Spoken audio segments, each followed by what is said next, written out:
Yang pertama pasti dalam bidang pendidikan. Mm-mm. Kalau saya berbicara atau ketemu dengan teman, terkadang pendidikan itu masih, kalau kayak gini nih sekarang, awal mula masuk sekolah itu masih banyak bangku-bangku yang diperjualbelikan. Oke. Di Bekasi masih ada jual beli bangku? Masih ada Pak, masih ada. Bahkan semalam itu di wilayah Dapil 5 itu masih ada Partai Buruh mengadvokasi beberapa warga karena anaknya tidak mendapatkan bangku sekolah.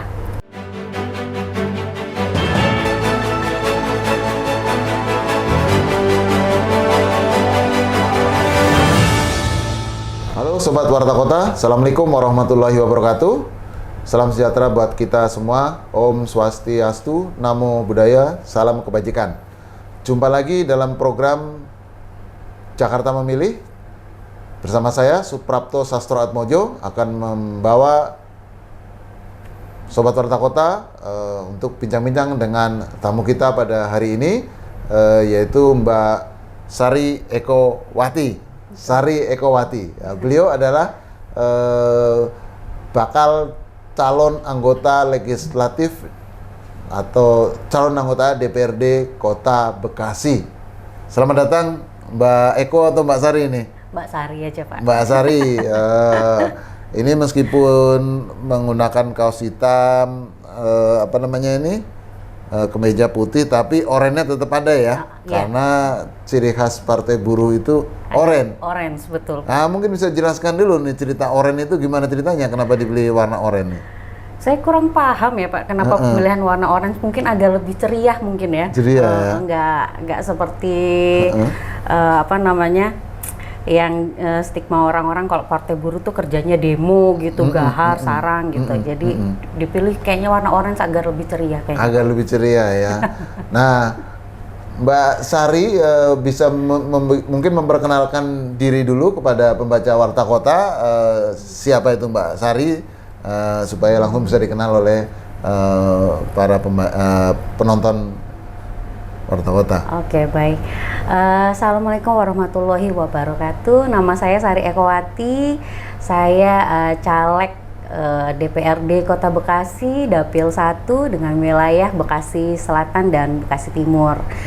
Jadi saya ini langsung aja ke background kali ya Pak ya.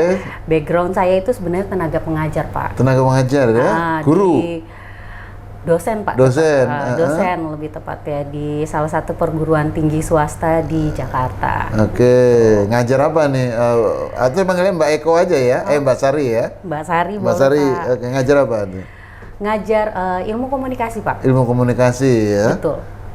Berarti buruhnya nih buruh intelektual kali ya? Amin, insya Allah. Amin, ya kan? Nah, sekarang terjun ke dunia politik, kenapa nih memilih dunia politik?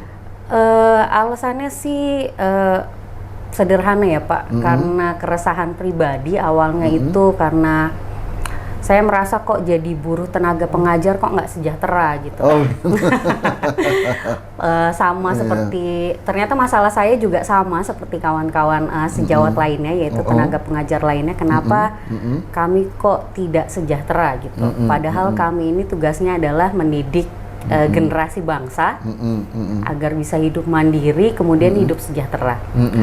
Tapi saya berpikir sebelum saya bisa mensejahterakan orang lain, kan seharusnya saya mensejahterakan diri sendiri.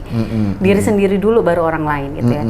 Akhirnya melalui konflik-konflik pribadi dan permasalahan-permasalahan yang saya hadapi di dunia pendidikan, terlintaslah saya ingin terjun ke partai politik agar hidupnya lebih sejahtera. Ya, dan agar bisa menyampaikan aspirasi teman-teman sesama tenaga pengajar. Awalnya itu aja Pak, simple kok saya. Oke. Kemudian akhirnya berkembang jadi masalah karena saya juga ibu dari 2 orang anak gitu ya, istri. Terus sekarang anak saya sudah berada di sekolah dasar. Timbullah masalah baru lagi Pak, masalah masih sama bersinggungan dengan dunia pendidikan, yaitu ketika anak saya ingin masuk sekolah negeri, itu umurnya itu sudah cukup 7 tahun tapi nggak bisa Pak. Karena alasannya masih ada yang umurnya lebih tua dari anak saya, jadi dia lebih berpotensi prioritas untuk masuk. Padahal kalau dari segi apa ya, kelancaran membaca, berhitung, anak saya sudah mampu. Tapi ternyata itu bukan prioritas. Yang diprioritaskan adalah umur dulu. Jadi itu juga menjadi kegelisahan lagi buat saya, kok begini gitu ya. Akhirnya terpaksa anak saya bersekolah di swasta. Lanjut lagi masalah kesehatan. Karena saya hidup masalah banyak bener nih kayaknya nih. Iya, permasalahan banyak, makanya saya mau nyalon ini, Pak. Iya. Mau nyari masalah atau menyelesaikan masalah? Menyelesaikan masalah dulu, Pak, karena hidup udah banyak masalah. Oke, kesehatan kenapa? Kesehatan karena saya istri, ibu, kalau suami sakit, anak sakit, menggunakan fasilitas BPJS ya Pak, itu juga mengalami kendala dan lain sebagainya gitu ya. Itu juga akhirnya membuat saya kayaknya saya harus terjun ke partai politik agar bisa berkontribusi apa ya, memperbaiki mungkin atau membantu orang-orang yang mungkin mengalami permasalahan seperti saya. Jadi istilahnya saya ini kayak berharap bisa, bukan, saya nggak suka kalau kata jadi pelayan masyarakat, tapi bermitra dengan masyarakat gitu agar bisa membangun dengan lebih baik gitu. Kenapa nggak suka sebutan pelayan masyarakat? Karena kalau pelayan masyarakat berarti saya ini hanya kerjanya disuruh, Pak. Tapi kalau mereka salah, kayaknya saya enggan gitu untuk menyuruh mereka. Tapi kalau bermitra, kita sama-sama memberitahu. Saya salah, rakyat bisa menegur saya, mengingatkan saya. Kemudian kalau mereka saya salah, saya juga bisa mengingatkan mereka. Jadi sama-sama kita bermitra saja. Bermitra ya. Jadi bukan lebih, pelayan masyarakat, tapi mitra masyarakat. Jadi lebih elegan mungkin lebih kata-katanya ya, Pak. Iya. Menurut Mbak Sari, apa sih definisi sejahtera? Karena kan tadi memulai menjadi dosen, nggak sejahtera, melihat teman-teman buruh banyak yang belum sejahtera karena menjadi dosen, nggak jadi belum sejahtera, karena itu pengen terjun ke dunia politik, mudah-mudahan lebih sejahtera dan juga bisa mensejahterakan orang lain, kan kira-kira gitu kan. Betul. Nah, apa sih definisi sejahtera menurut Mbak Sari? Yang jelas, yang pertama kali itu sejahtera itu adalah harus terpenuhi kebutuhan pokok sandang pangan dulu, Pak. Sekarang belum terpenuhi nih, Mbak Sudah, Sari? alhamdulillah. Kalau sandang pangan pokok sudah, alhamdulillah. Tapi kan masih banyak ternyata teman-teman di luar sana yang untuk kebutuhan pokok saja itu tidak terpenuhi, Pak. Gitu. Sulit, bahkan ada yang terjerat pinjol lah dan lain sebagainya. Dan itu yang juga menjadi konsen saya gitu. Kenapa teman-teman harus sejahtera? Teman-teman buruh maksudkan atau teman-teman rakyat Indonesia? Buruh dan rakyat. Buruh, oke. Terutama karena saya dapilnya Bekasi, ya dapil dulu lah ya daerah buruh-buruh di Bekasi ya, atau warga Bekasi. Betul. Kemudian dari fasilitas kesehatan juga terpenuhi, karena kan kalau sudah pokoknya terpenuhi, kesehatan, pendidikan, saya rasa itu sudah dianggap sejahtera lah. Itu menyangkut kebutuhan dasar kan, kira-kira gitu ya. Betul. Jadi kebutuhan dasar terpenuhi, maka itu artinya orang akan hidupnya lebih sejahtera lah, lebih nyaman. Nah, kalau kebutuhan dasar terpenuhi, katakanlah Mbak Sari kan di Bekasi dan akan mewakili warga Bekasi ya, Dapil 1. Misalnya untuk ayah dengan istri 1, anak 2, minimal dia harus penghasilannya berapa? Kalau menjadi buruh artinya gajinya harus berapa? Kalau sekarang kan UMR Bekasi itu sekitar nggak jauh beda ya sama Jakarta ya, tapi masih lebih tinggi Jakarta. 5,5 mungkin ya, 5 atau 6,5. Tapi kan tergantung juga Pak, tergantung kondisi. Terkadang kalau hari besar, raya besar gini kan apa-apa mahal. Jadi mengikuti perkembangan saja. Jadi gajinya nanti naik turun dong kalau harga sembako naik. Enggak, kalau gaji bisa naik. malah jangan turun, kalau bisa naik terus malah. Kalau mengikuti perkembangan, kalau ininya naik maunya naik, kalau ininya turun berarti Karena maunya kan turun kalau lagi. misalkan lagi turun berarti yang kelebihan duitnya bisa kita tabung Saving gitu loh ya. Pak, betul. Oke. Safety money. Artinya Mbak Sari akan berusaha memperjuangkan supaya gaji buruh di Bekasi 5,5 sampai 6 atau 6,5 kan kira-kira Betul, gitu betul, ya. betul, Karena kira-kira. tadi cita-citanya adalah meningkatkan kesejahteraan buruh atau warga di Bekasi. Nah, bagaimana caranya nih supaya bisa gaji buruh naik?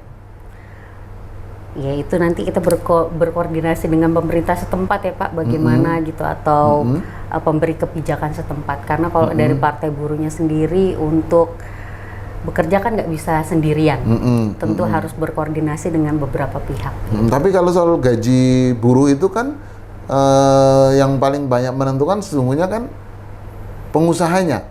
Ya pengusaha kan biasa nanti mengikuti peraturan pemerintah daerah setempat.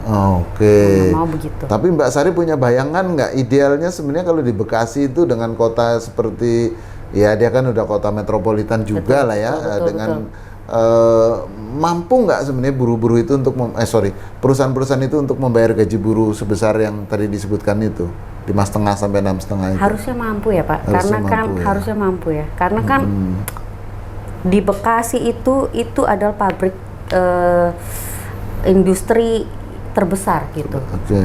Jadi produksinya pun nggak sedikit mereka itu memproduksi, dan banyak sekali karyawan-karyawannya gitu. Jadi kalau dihitung-hitung harusnya mereka mampu menggaji. Kalau sekarang itu belum mereka laksanakan atau para buruh belum menerima gaji yang bisa mensejahterakan tadi, itu kira-kira kenapa? Atau kalau misalnya dosen, tadi kan Mbak Sari sebagai dosen gajinya belum sejahtera. Kalau gaji dosen itu belum sejahtera, itu kira-kira kenapa? Banyak beberapa faktor sih Pak, kemungkinan dari kebijakan. Kalau misalkan saya gitu, mungkin dari perguruan tinggi negerinya sendiri gitu kan, perguruan tinggi swastanya sendiri gitu kan, yang menentukan istilahnya kalau dosen itu kan digajinya berdasarkan satu jam ngajar gitu kan Pak, mungkin terlalu kecil gitu kan, regulasi segala macam gitu. Kalau buruh kecil ya mungkin dianggap cukup mungkin oleh para pengusaha, atau banyak faktor kayaknya harus dievaluasi lagi deh. Kenapa gitu harus duduk bersama, jadi jangan cuma mendengarkan dari satu pihak, tapi harus duduk bersama ya. Buruh dengan para pengusaha duduk bareng, kira-kira kami tuh butuh kehidupannya tuh segini loh, sekian juta bisa kan gitu, untuk memenuhi kehidupan kebutuhan kami. Oke.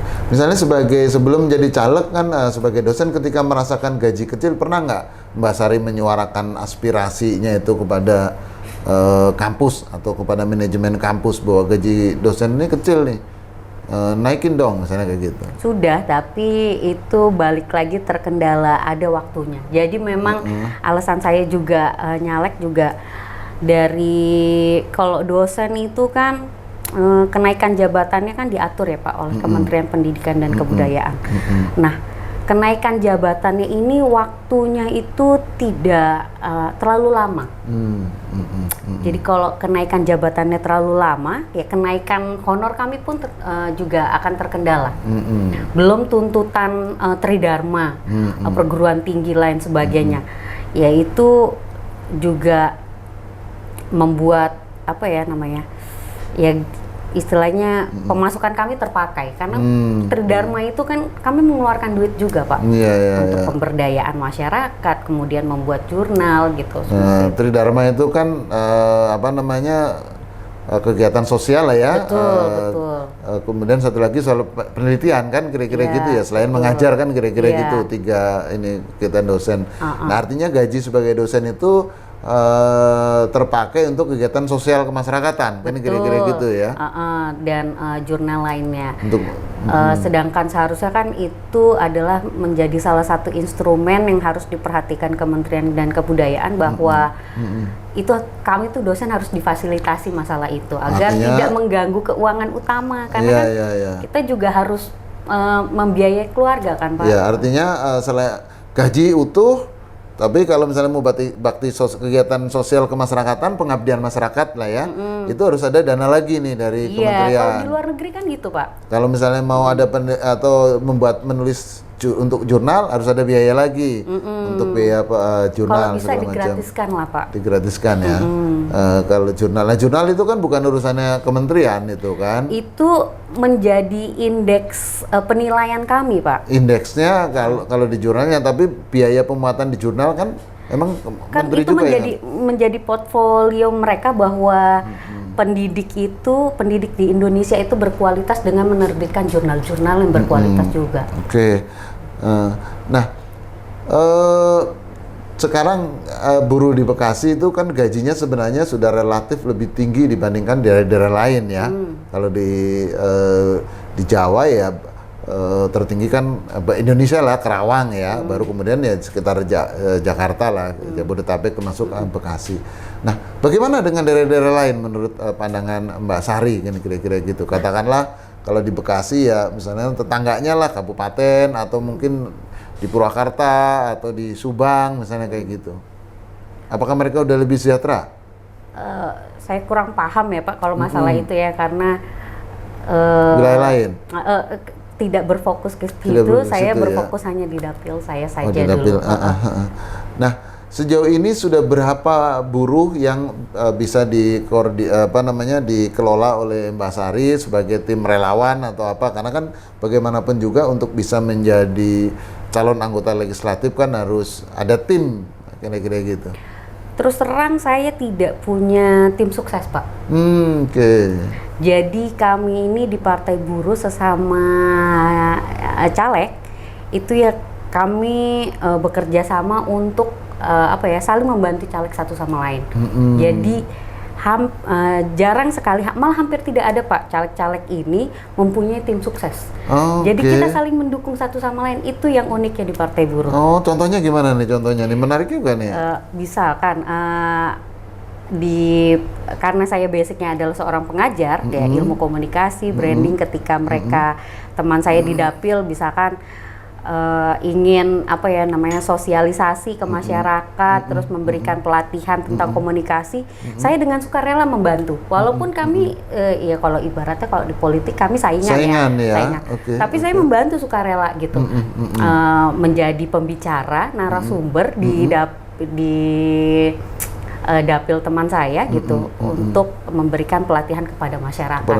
Begitupun sebaliknya, jika di dapil saya ada masyarakat yang membutuhkan advokasi, misalkan saya tidak bisa, mungkin sedang ada urusan pekerjaan di luar kota, saya minta tolong dengan teman saya di dapil juga untuk membantu advokasi di wilayah saya. Jadi gotong royong sesama caleg ya? Betul Pak. Luar biasa ini, bukan ya bersaing tapi ketika teman minta bantuan kita tetap membantu. Betul Pak. Bersaing dalam pengertian untuk meraih simpati masyarakat kan kira-kira gitu betul. Ya. Karena ya fokusnya ya siapapun yang jadi di antara kami itu adalah suatu kebanggaan untuk Partai Buruh yang bisa menjadi fasilitator Partai Buruh di legislatif. Oke, Mbak, di Partai Buruh sendiri di Bekasi itu pernah ada komitmen bersama nggak para caleg nih? Kalau nanti siapapun yang terpilih, dia harus menyisihkan penghasilan atau pendapatan sebagai anggota legislatif untuk advokasi buruh misalnya, atau untuk partai buruh, atau untuk organisasi buruh, atau untuk apapun lah yang berkaitan dengan buruh.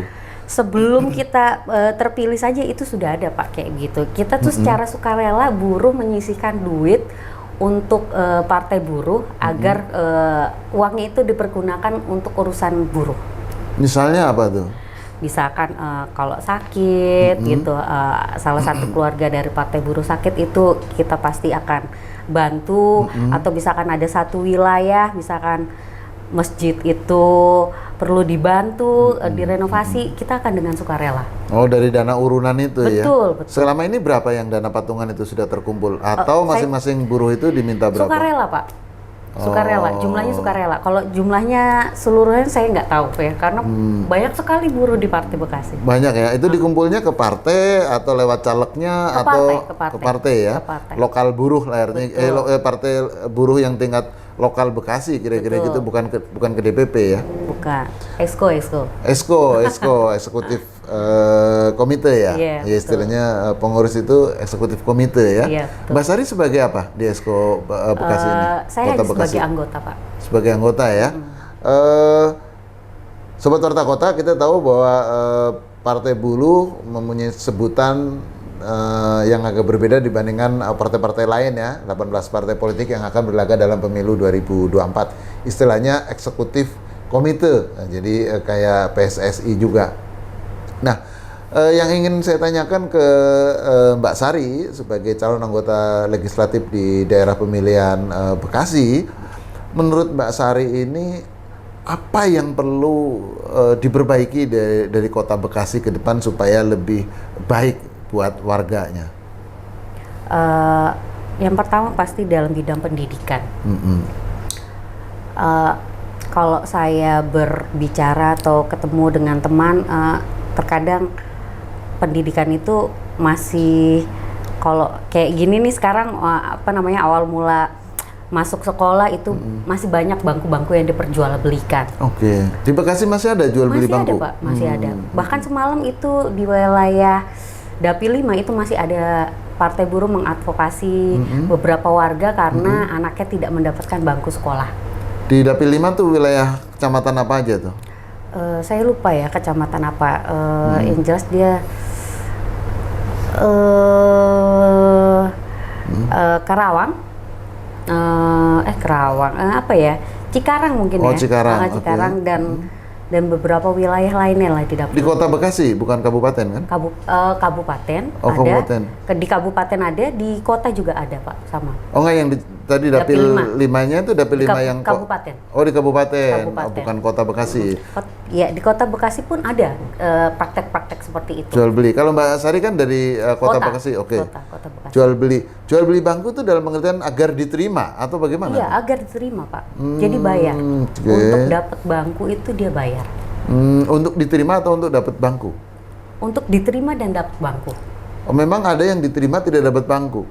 Jadi waiting list gitu loh, Pak. Oke, waiting list. Jadi nunggu dulu sampai ada yang ya? Mungkin nggak daftar ulang atau mengundurkan diri, yang waiting listnya masuk. Betul. Iya, berapa itu jumlah harga satu bangku itu? Kurang tahu, saya kurang paham, Pak. Yang tadi disebut oleh temannya itu, yang diadvokasi tidak memberitahukan jumlahnya berapa. Biayanya berapa. Satu masalah pendidikan di Kota Bekasi yang harus diperbaiki. Masalah lainnya? Kemudian kesehatan. Saya berharap sih sama seperti Jakarta ya, kita punya maksudnya ya permasalahan Jakarta, BPJS segala macem gitu. Ya di Kota Bekasi berharap ya tidak terulang gitu permasalahan BPJS yang ada di Jakarta. Kemudian permasalahan kekerasan dalam rumah tangga juga cukup tinggi di Bekasi. Terus kalau kesehatan lagi, Pak, itu masalah stunting. Stunting ya? Iya, betul. Itu walaupun memang kalau di Kota Bekasi banyak stunting? Masih banyak. Walaupun memang nomor 2 di Jawa Barat, Kota Bekasi itu menduduki peringkat nomor 2 di Jawa Barat, yaitu sekitar 4.575 tahun 2022. Sudah turun 63%, sekarang itu sudah 6,3% walaupun ya. Tapi saya berharap di Kota Bekasi itu kalau bisa ya nol lah. Tidak ada lagi permasalahan stunting, karena kan berhubungan dengan pendidikan pada akhirnya ya. Kalau gizi anak tidak terpenuhi, bagaimana dia bisa belajar dengan baik? Pendidikan, kesehatan, terus masalah apa lagi nih kira-kira yang perlu diperbaiki di Kota Bekasi? Kekerasan dalam rumah tangga, perempuan, perlindungan perempuan seperti Apakah itu. Orang Bekasi banyak memukuli istrinya misalnya? Enggak juga sih, Pak. Nah, kan tapi itu ya mungkin ada. Cuma kalau datanya secara valid memang saya belum memegang ya. Tapi tahu bahwa ada masalah kekerasan dalam rumah tangga di Kota Bekasi? Karena memang ada beberapa teman yang mengalami permasalahan KDRT di dapil saya sendiri gitu. Oh, Jadi saya di membantu wilayah mengadvokasi. wilayah Kota Bekasi. Kalau Mbak Sari nggak apa istilahnya nggak terkena KDRT kan? Aduh, alhamdulillah enggak, Pak. Oke, KDRT menarik ya karena perempuan ya, perjuangannya bagus, kita dukung. Kemudian masalah disabilitas. Kalau Bapak main ke Kota Bekasi, itu sarana dan prasarana untuk kaum disabilitas tuh kurang, Pak. Kalau Jakarta kan masih mending, Sudirman jalanan enak gitu, rapi rata. Kalau Bekasi jalan dikit bolong, jalan dikit udah berlubang gitu kan. Kalau itu kan bukan hanya nggak nyaman, bukan yang disabilitas, buat orang nggak disabilitas pun nggak nyaman. Iya, tapi betul. Kalau yang nggak disabilitas tapi bisa melipir. Kalau orang yang disabilitas melipir aja susah loh, Pak. Ya? Jalan susah. Artinya sarana dan prasarana umum di Kota Bekasi belum ramah kaum disabilitas, kan kira-kira begitu ya. Oke, masalah lain? Jadi saya fokus 4 itu. 4 ya. Ini 5 Pancasila. Pancasila itu udah inilah ya, udah. Nggak, maksudnya kalau baru 4, karena ini digenepin 5 supaya jadi Pancasila gitu. Boleh Pak. Apa satu lagi? Satu lagi mungkin apa ya? Agar anak tetap sih Pak, saya karena basicnya adalah pendidikan. Agar Keluarga, anak-anak itu mempunyai sarana tempat bermain. Oke. Taman bermain yang layak. Karena iya. Bekasi kan identik dengan apa ya namanya, Bronx. Kalau Jakarta kan Bronxnya di tempat saya nih Pak, Priok gitu. Kalau Bekasi kan juga ada beberapa yang Bronxnya banyak gitu tempatnya. Nah, saya berharap tempat daerah Bronx itu berkurang jadi tempat bermain yang ramah anak. Ramah anak ya. Betul. Oh, Mbak Sari tinggal masih di Priok ya? Masih Tapi di Priok, untuk dapilnya Bekasi 1. Iya, Artinya sering bolak-balik ke Bekasi 1 atau cukup telepon dari Priok aja? Memang bolak-balik Pak, karena basis keluarga di sana. Oke. Keluarga dan teman-teman memang banyak basisnya di Kota Bekasi. Kebetulan setelah berkeluarga tinggal di Priok. Betul. Menempati rumah orang tua saya. Oke. Lahir besar dulu di Priok Pak. Di Priok ya, tapi mencok-mencok Pak. Mencok-mencok ya. Iya. Kalau kan Bekasi itu kalau tidak salah wali kota yang sebelumnya itu terkena kasus korupsi juga. Pak Pepen. Nah, masalah soal pemerintahan, soal kasus katakanlah KKN atau pelayanan masyarakat di Kota Bekasi, di mata Mbak Sari apakah sudah cukup bagus? Saya nggak bilang bagus juga, saya nggak bilang jelek juga ya Pak. Karena kan saya belum belum ada di lingkaran itu sepenuhnya gitu. Jadi saya tidak bisa berkomentar banyak. Tapi kalau tentang kasus Pak Pepen, ya saya mendengar gitu. Dan saya harap sih selanjutnya tidak terjadi lagi seperti itu. Oke. Terakhir Mbak Sari, saya beri kesempatan untuk katakanlah dalam tanda petik menjual apa program unggulan yang akan ditawarkan kepada pemilih di Kota Bekasi, maksimal dalam waktu 1 menit, langsung menghadap ke. Oke, perkenalkan saya Sari Ekowati dari Dapil 1 Kota Bekasi, wilayah Bekasi Selatan dan Bekasi Timur. Dan saya akan menjadi mitra Anda ketika saya dipilih oleh para rekan-rekan sekalian gitu, khususnya generasi milenial gitu. Dan saya berjanji akan menjadi mitra yang benar-benar akan bekerja untuk masyarakat. Baik, terima kasih Mbak Sari. Demikian Sobat Warta Kota, bincang-bincang kita dalam program Jakarta Memilih dengan Mbak Sari Ekowati. Beliau adalah bakal calon anggota legislatif atau anggota DPRD Kota Bekasi dari Partai Buruh. Sampai jumpa dalam program Jakarta Memilih berikutnya. Assalamualaikum warahmatullahi wabarakatuh. Salam sejahtera buat kita semua. Om Swastiastu, Namo Buddhaya, salam kebajikan. Jangan lupa subscribe ya.